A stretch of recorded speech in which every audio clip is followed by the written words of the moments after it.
जय गुरुदेव। सभी साधकों का स्वागत है एक बार फिर से सिद्धाश्रम मार्ग चैनल पर। और आज जिस विषय को लेकर आया हूँ वह सभी साधकों के लिए बहुत ही महत्वपूर्ण एक विषय है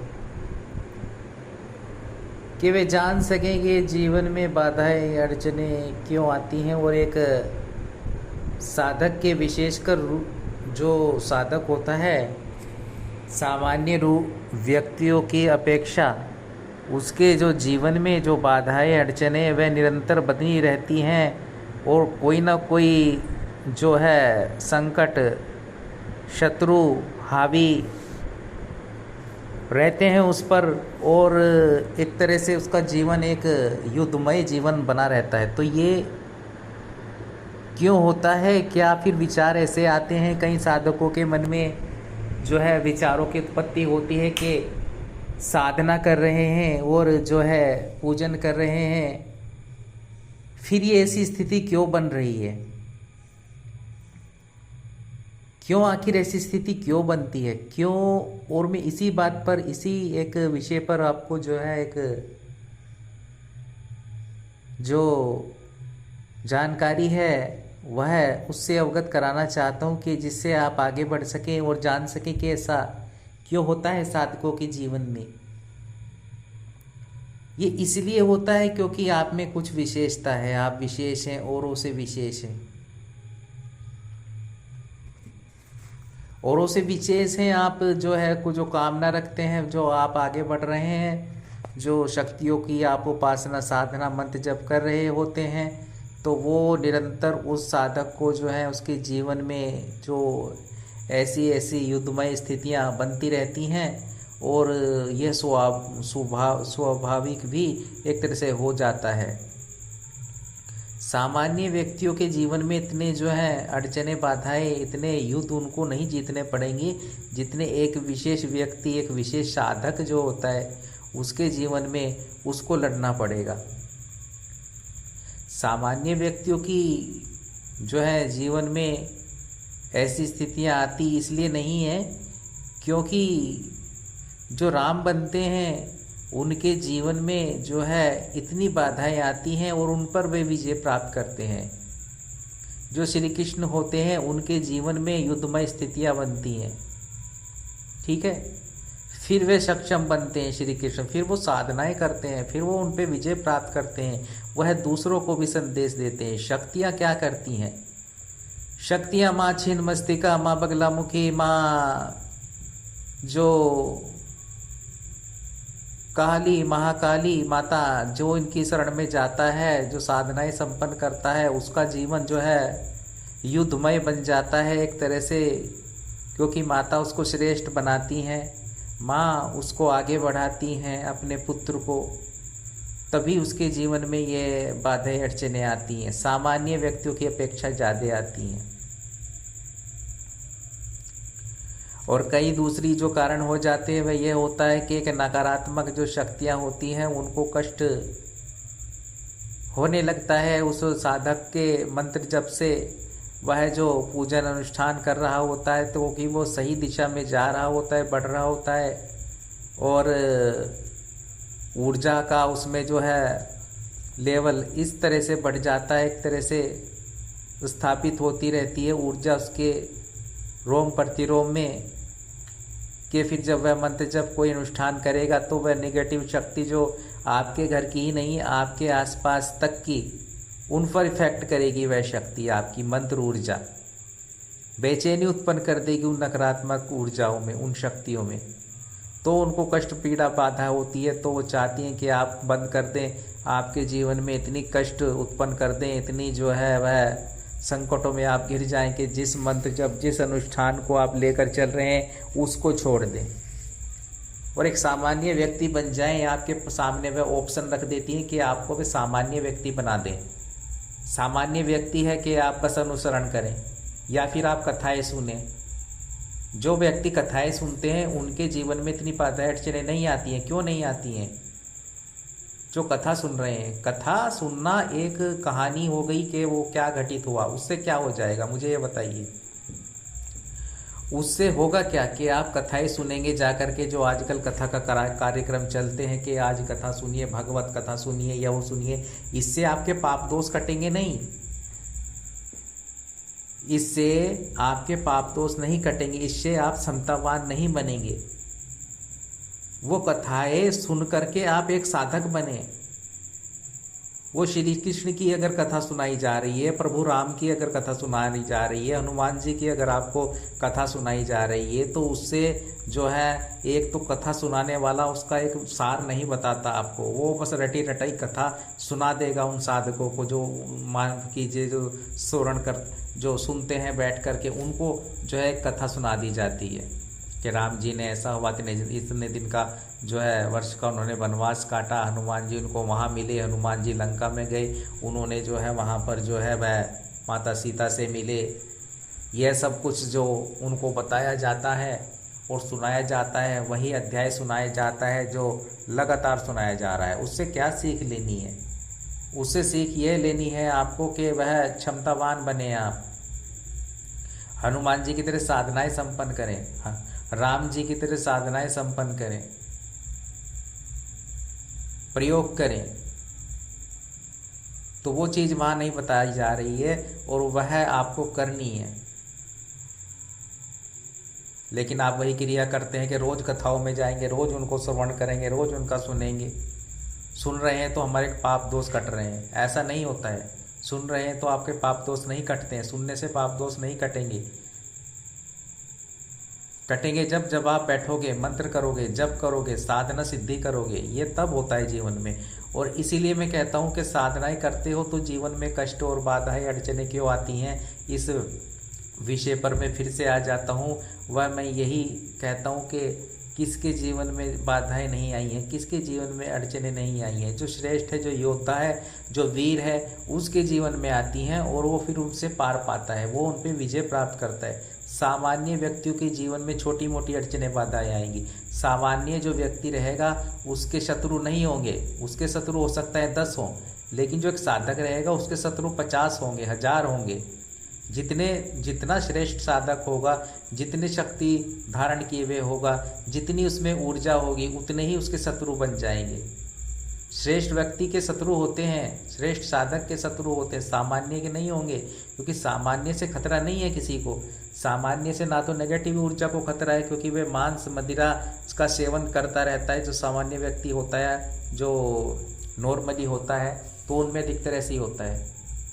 तो उनको कुछ नहीं है, जो उनके विचार हैं, एक जो नकारात्मक ऊर्जा होती है, ठीक वो वही नकारात्मकता से भरा हुआ होता है वह व्यक्ति, ठीक है।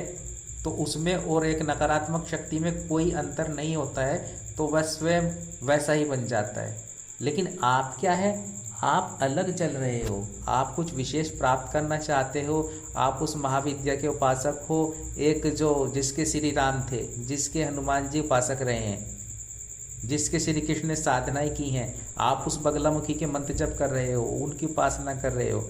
आप जो है माता काली की उपासना कर रहे हो, आप भगवान शिव की उपासना कर रहे हो, प्राप्त करना चाहते हो अपनी क्षमता के अनुसार, उस अपनी क्षमता से, ठीक है, ऊर्जा को बढ़ाना चाहते हो। तो मैं इसीलिए कहता हूँ कि कथाएं सुनने से कुछ होने वाला नहीं है। मैं आपको बार बार ये चीज़ बोलता रहता हूँ कि जो आजकल ये कथाओं में जाओ, पंडालों में जाओ और वहाँ पर बस कथा श्रवण करो, कथा श्रवण करो और कथा सुनो, तो उससे कुछ होने वाला नहीं है। होने वाला है जब आप कथा सुन भी रहे हो तो उसको धारण करो।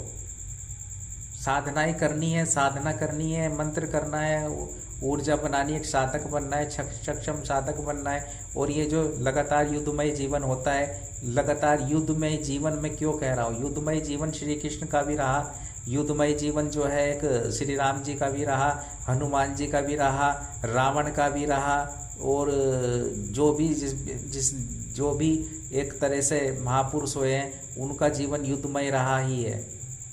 लेकिन उन्होंने उनमें विजय प्राप्त करते रहे, आगे बढ़ते रहे, साधना सिद्धि की।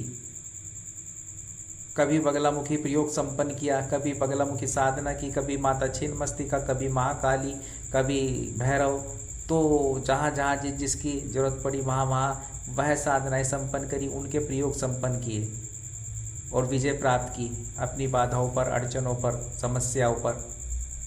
तो यही एक साधक का जीवन इसलिए होता है कि हमें लगता है कि हमारे जीवन में क्यों आ रही हैं परेशानियाँ, क्यों अड़चनें आ रही हैं, क्यों बाधाएं आ रही हैं।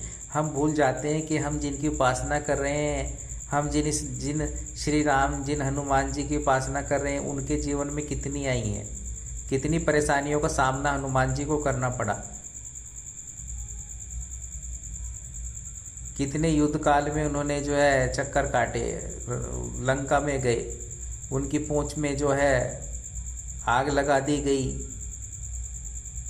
कैसे कैसे चीज़ें उन्होंने फेस की हैं, कैसे कैसे वह उन जो है संकटों पे विजय प्राप्त की और भगवान श्री राम को भी उन्होंने जो है एक सहायक बन गए उनके, और उनको भी उन समस्याओं से निकाल दिया। तो वैसे ही आपको जीवन में भी इसलिए समस्याएं आती हैं और इन पर आप विजय प्राप्त करते नहीं हो। प्रॉब्लम ये है कि वे श्री राम उन पर विजय प्राप्त करने के लिए प्रयास करते हैं, वह श्री कृष्ण उन पर संकटों पर, बाधाओं पर विजय प्राप्त करने के लिए साधनाएं संपन्न करते हैं और जो है उस महाभारत जैसे युद्ध में भी वह विजय प्राप्त करते हैं। लेकिन आप ये क्रिया करते नहीं हो। आप तो ये सोचने लगते हो कि साधक हूँ, एक साधना संपन्न कर रहा हूँ, मैं पूजन करता हूँ, और लेकिन ये बाधाएं अड़चनें कैसे आ गई, इनको तो समाप्त होना चाहिए था। तो समाप्त होंगी, लेकिन वह क्रिया कीजिए, आप वह संपन्न कीजिए क्रिया, वह जो साधना संपन्न कर रहे हैं उसके माध्यम से ही वह समाप्त होंगी।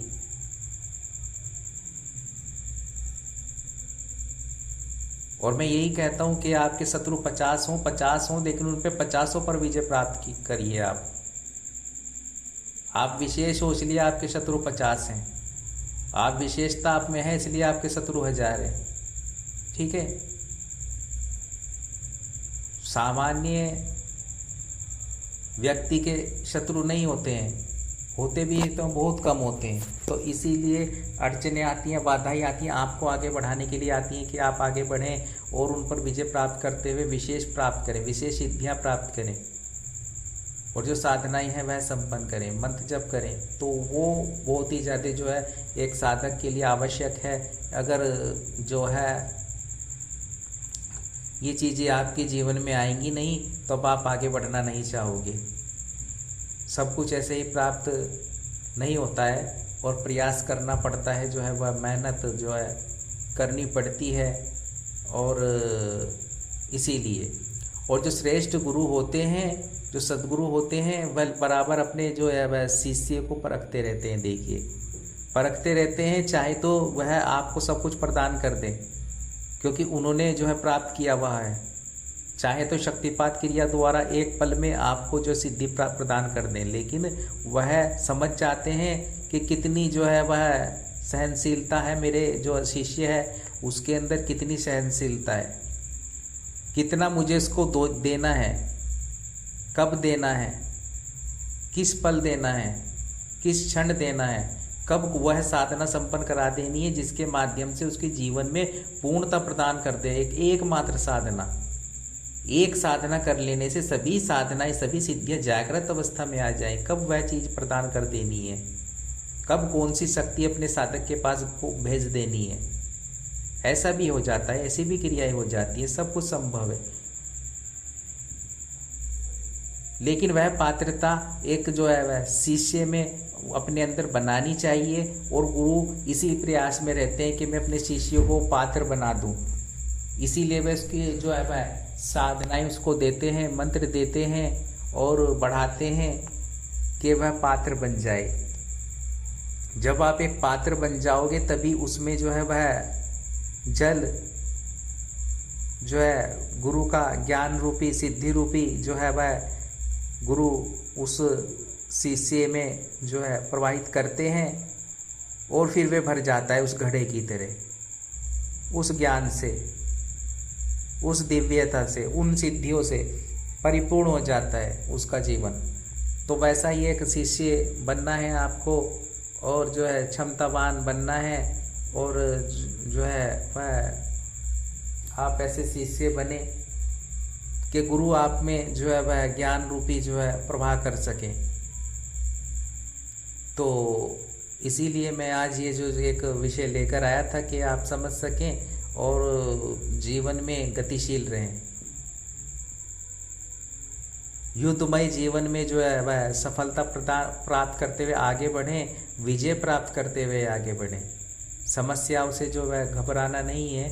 एक भी सिद्धि आपने जो है वह एक भी शक्ति किसी जो है साधक के साथ में कनेक्ट हो गई तो फिर जीवन परिपूर्ण हो जाता है। जीवन में पूर्णता वह एक सिद्धि ही जो एक शक्ति ही प्रदान करने लगती है एक साधक को। पर ऐसा बने आप, ऐसा बनना है। एक साधना करके ये सोच के निराश होकर के नहीं बैठ जाना है कि बस एक साधना की और कुछ महसूस हुआ या नहीं हुआ, कब आई कब नहीं आई, क्या होगा क्या नहीं होगा। कई सारे तर्क वितर्क आपके दिमाग में चलते हैं। एक साधना करने के बाद में कई साधक बैठ जाते हैं निराश होकर के, कुछ तो उसके मंत्र को लेकर के भी नहीं चलते आगे और कुछ भटक जाते हैं। कुछ ऐसे होते हैं कि आज यहाँ कल वहाँ, आज उन बाबा जी के पास जाता हूँ, कल उन बाबा जी के पास जाता हूँ, आज उन गुरु जी को कि उसमें संरक्षण में रह के मैं एक साधना संपन्न कर लेता हूँ, वो ऐसे बोल रहे थे, वो ऐसे बोल रहे थे। तो ऐसे जो शिष्य होते हैं वे कहीं भी सफलता प्राप्त नहीं कर पाते हैं। तो गुरु धारण सोच समझ कर करना चाहिए। एक तो आपको ये बहुत ही ज़्यादा एक महत्वपूर्ण बात हो जाती है। और दूसरा यह है कि मैं लास्ट में आकर के यही आपको कहूँगा कि आप जो है आपका जीवन जो है चेतनामय बने, ज्ञानमय बने, सिद्धिमय बने और ऐसा एक पात्र बने कि जिसमें गुरु अपना शक्ति रूपी, सिद्धि रूपी जो जल है, जो ज्ञान है वह प्रवाहित कर सके। ऐसे पात्र बने आप। और उस पात्र को बनने के लिए आपको अपने अंदर से झूठ, छल, कपट और ये तर्क वितर्क वाली चीज़ें निकालनी पड़ेंगी। जब तक ये रहेंगी आपके माइंड में तब तक जो है आप जो है पूर्णतः सफलता प्राप्त नहीं कर पाओगे, कहीं भी नहीं कर पाओगे। एक खाली पात्र की तरह गुरु के पास आना है आपको। ये जो आपका जो ज्ञान जो भी आपके अंदर है इसको निकाल देना है बाहर। और जो गुरु का ज्ञान है, जो उनकी चेतना है, जो उन्होंने अपने जो है वह कमाया है, उन्होंने अपनी ऊर्जा द्वारा वही ज्ञान अपने अंदर आपको जो है समाहित करना है। तो जो साधक ऐसे होते हैं जो खाली पात्र की तरह वह गुरु के पास आते हैं, मार्गदर्शक से के पास आते हैं और उनके दिशा निर्देश में जो है साधनाएं संपन्न करते हैं, मार्गदर्शन में चलते हैं। और साल या 2 साल देखें आप उनको। ऐसा नहीं है कि आपने बस एक साधना की है, 21 दिन ले लिए और या 1 महीना हुआ है, 6 महीने हुए बस आप बैठ गए। कई साल गुजर जाते हैं गुरु के पास रह करके, तब जा कर के कोई गुरु परखते हैं और उस साधक को जो है उसकी क्षमताओं को परखते हैं, देखते हैं कि इसमें कितनी क्षमता है, कितना ये मेरी जो है बातों को लेता है, कितना जो है इसमें सहनशीलता है। गुरु कभी कभी फटकार भी लगा देते हैं। ऐसे गुरु होते हैं, ऐसे गुरु हैं, ऐसे गुरु से मैं भी मिला हूँ जो फटकार भी लगा देते हैं। और ऐसे गुरु से भी मिला हूँ जो लात का प्रहार भी कर देते हैं अपने शिष्य के ऊपर। लेकिन वह साहसी शिष्य, वह क्षमतावान, वो धैर्यवान शिष्य ही टिक पाते हैं उन गुरु के सामने। और फिर गुरु उनको सब कुछ प्रदान कर देते हैं अपना। सिद्धियां स्वयं उस साधक के समक्ष आकर खड़ी हो जाती हैं, जिसमें इतनी सहनशीलता होती है, जो गुरु का इतना सम्मान करता है, जो उनका इतना चेतना उसके अंदर गुरु की प्रति होती है। पलट के कोई जवाब नहीं देता, पलट के कोई तर्क वितर्क नहीं करता। और जो तर्क वितर्क करते हैं, जो अपने दिमाग को चलाते हैं, वह वास्तव में उनका पात्र पहले से ही भरा हुआ होता है। वो जो बातें होती हैं, जो जैसे कचरा होता है, उसके तहत वे कहीं से उस ज्ञान को लेकर के अपने अंदर धारण करके गुरु के पास आ जाते हैं। और तर्क वितर्क वाली बातों से वह फिर वो गुरु उनमें क्या प्रभावित करेगा, गुरु की बातों को वो कैसे अपने अंदर उस पात्र में ले पाएंगे। गुरु में इतनी क्षमता होती है कि वह आपके पास शक्ति को भी भेज सके। वह भेज सकते हैं आपके पास अप्सरा को, वो भेज सकते हैं आपके पास में वीर वेताल को, वो भेज सकते हैं आपके पास में महाविद्या को, अगर उन्होंने सिद्ध की हुई है। आपको तब कुछ करने की आवश्यकता नहीं है, आपको कोई मंत्र जप करने की आवश्यकता नहीं होती, फिर आपको कोई साधना भी करने की आवश्यकता नहीं होती। फिर केवल गुरु कृपा से सब कुछ हो जाता है। गुरु कृपा से कब आपकी जो है कुंडलिनी जागरण हो जाए, यह कहा नहीं जा सकता। कुंडली जागरण का कोई सार नहीं है, उसमें ऐसा नहीं है कि आप कोई मंत्र जप करें, उसमें कोई आप बैठें और आपको घंटों जप करना है, उसमें वह भी नहीं है। कुंडलिनी जागरण केवल और केवल गुरु कृपा से हो सकती है। कुंडलिनी जागरण का सार ही गुरु कृपा है। और दूसरा एक महाविद्या, कि अगर महाविद्या की कृपा आप पर हो गई है, सिद्धि प्राप्त है, तो वह महाविद्या के द्वारा कुंडलिनी का जागरण किया जा सकता है। और मैं इसीलिए कहता हूँ कि आप जब गुरु के पास आएँ, जब मार्गदर्शक के पास आए, खाली पात्र की तरह आएँ, और जो उनकी बातें हैं, जो उनका ज्ञान है, जो उनकी चेतना है, जो उनकी की गई साधनाएं आपको जो करवाई जा रही हैं, उससे उसको भरना शुरू कर दें। और साल 2 साल 3 साल के अंदर अंदर ही आप किसी न किसी शक्ति से निश्चित रूप से कनेक्ट हो जाओगे, किसी न किसी ऊर्जा से। फिर आप स्वयं समतामान बन जाओगे। फिर आप स्वयं, आपकी एक चेतना, एक ज्ञान, एक ऐसा जो है सरस्वती जिह्वा पर आपके विराजमान हो जाएगी कि आप फिर जब बोलोगे तो लोग उसका श्रवण करेंगे, वह सत्य ही निकलेगा आपकी जुबान से। इतना चेतना ज्ञान उस साधक में जो है वह प्रवाहित हो जाती है। तो वैसे ही मैं आप कहता हूँ कि विषय यही था कि जो वह जीवन युद्धमय है, और इस पे निरंतर एक जो है वह उस साधक के जीवन में बाधाएं अड़चनें आती रहेंगी और आती हैं, लेकिन उन पर लगातार विजय प्राप्त करते हुए अपने जीवन को जो है सही दिशा में पूर्णता प्रदान करते हुए आगे बढ़ना है। सिद्धि प्राप्त करते हुए जो है वह आपको आगे बढ़ना है, विजय प्राप्त करते हुए जो आपको आगे बढ़ना है। ऐसा ही मैं सद्गुरुदेव के निखिल के चरणों में प्रणाम जो है करता हुआ कि ऐसे ही आप ज्ञानवान क्षमतावान बने, स्वयं आप क्षमतावान बने, इसी कामना के साथ आपसे विदा लेता हूँ। जय गुरुदेव।